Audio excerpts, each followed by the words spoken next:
Welcome to Make Academy with AI Automation Elite. Welcome to Course 4 of the Make Foundation Learning Journey. This course builds on previous lessons, so ensure that you have completed the introduction to operations before attempting this one. Today we will explore key areas of the Make user interface. This course will cover several important topics, including My Organization, org/user settings, theme dashboard and roles, and templates.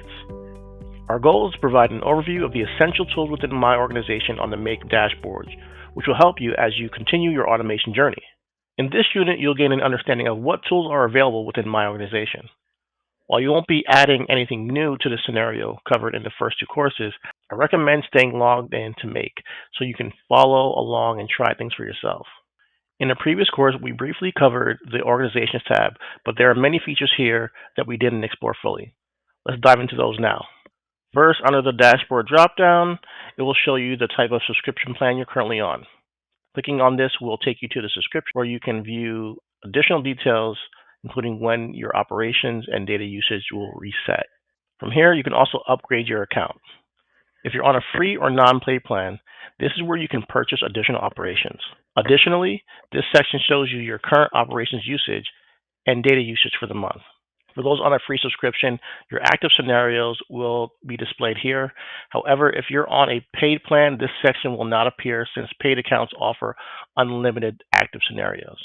And below that, here is a visual display of your operations usage over the last month.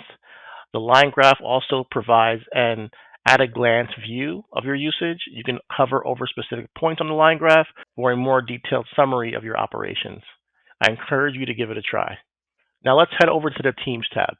You'll dive deeper into teams and users in a later course, but to briefly summarize, you can establish different teams within your organization from here. Keep in mind, though, that this feature is only available on the team subscription plan, so it may not be relevant to your current Make setup. Once you set up your teams, you can invite new users to join your organization from the Users tab. This allows for easy team management and collaboration within Make. Next up is the Subscriptions tab. This area displays your default subscription plan and provides options to compare other available plans.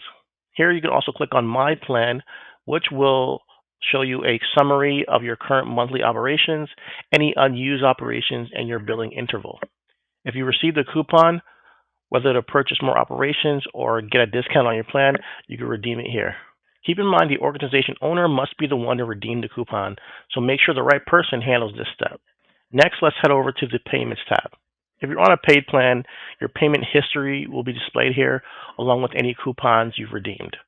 Redeemed coupons will appear as extra operations under the product header. Finally, we have the Variables tab. Variables within your organization are stored here, and there are two types: system variables and custom variables. Custom variables are a particularly useful tool, but note that they're only available on a pro paid plan. Variables allow organizations to store data that can be reused in future scenarios. For example, you could create a custom response message and reference it multiple times across different scenarios. You'll learn more about custom variables in an upcoming course. Make recently added a Scenario Properties tab, and the Custom Scenario Properties tab in Make allows users to define unique properties for their scenarios, giving them greater control and flexibility in managing automation workflows.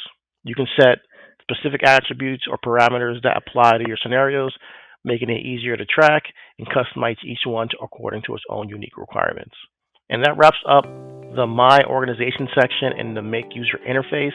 By now, you should understand the Organization tab and its key features, how to track operations and data usage, and how to navigate subscription plans and payments.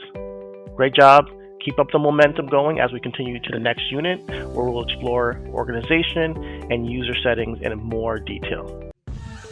Thanks for watching. Don't forget to like, subscribe, and hit the bell icon for more tips and tutorials on mastering automation with AI Automation Elite.